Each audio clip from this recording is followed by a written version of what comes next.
This year, Travelport Digital participated in the IATA Air think tank. Project Honeymoon set out to redefine codeshare, and we provided the following UX designs. This is Alice. She's a gold tier frequent flyer with Kronos Airlines, and today she wants to travel from Paris to Dubai. Alice is shopping on the Kronos Airlines website. This is a single flight offer, as it usually looks today. Notice that the first flight is operated by IATA Airlines, but sold with a Kronos code C9. Obviously, IATA and Kronos have a codeshare agreement. We believe that this view does a better job of selling the same product.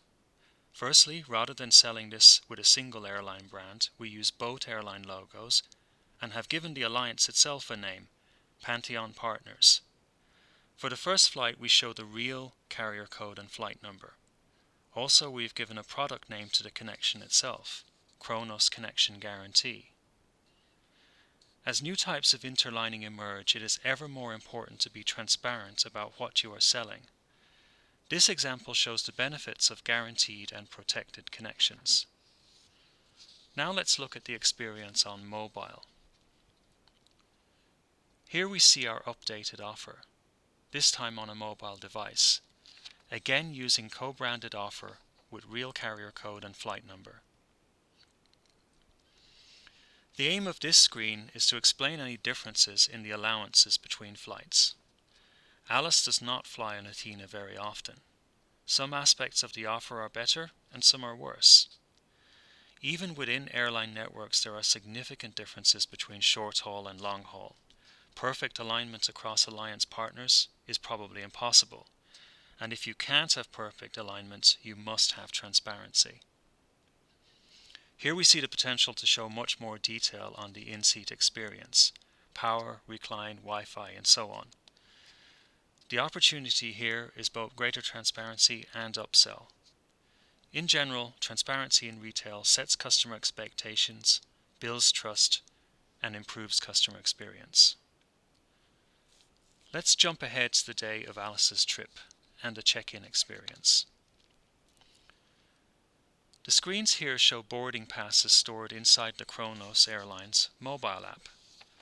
Note that each boarding pass is branded with the operating carrier and shows the real flight number, reducing the possibility of any confusion during the journey.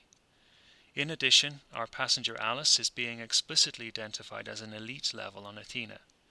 To her and to any staff, she shows the boarding pass too. She is not an IATA member at all, but a gold level member of the Kronos program. Kronos and IATA happen to have mutual tier recognition in this partnership. The case we're showing here is an ideal one. We know that checking in a journey where the first leg is operated by another carrier can be a technical challenge. The boarding pass for the onward flight on Kronos appears much as it does today. Now let's jump ahead to the connection in Amsterdam. And unfortunately, something has gone wrong.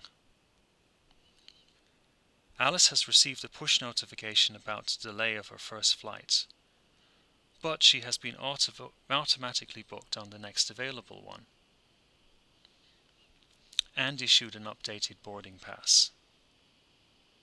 Finally, let's look at the experience in the airport. Removing multiple carrier codes and flight numbers could potentially simplify airport FIDs and make navigation around airports a lot easier.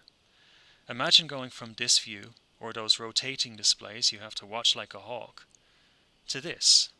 It's a lot clearer. The recommendations of Project Honeymoon are available in the Air Think Tank white paper. Although this is a view of what codeshare may look like in the future, in the world of NDC, we believe that airlines do not need to wait. Many of these ideas can be implemented today.